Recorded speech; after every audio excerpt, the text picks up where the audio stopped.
好，我叫公介。皆さんこんにちは、Kosukeです。なんと圣诞节收到了美女的礼物！哇哦 ，message， 祝福公介一直开心有元气下去。这是我的圣诞礼物，张琪格。对，今天我收到了都有 TV 女主播张琪格さん的圣诞礼物，耶！谢谢。那么打开，咚咚咚咚咚咚咚咚咚咚咚咚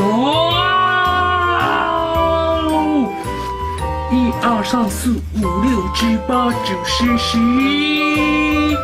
1、2、3、4、5、6、7、8、9。一共是99，好多，我记不了，真的谢谢。那么唱一唱。你好，外总想弄巧克力糊，果然里面有松脆味滑。2つ目。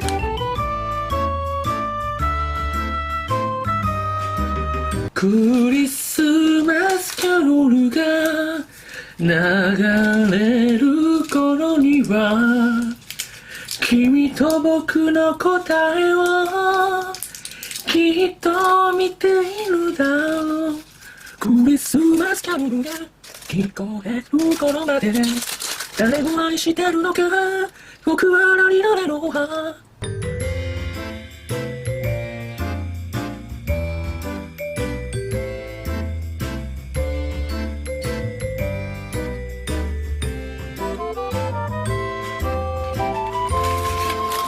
1、2、3、4、44、45、46、47、48、49、50。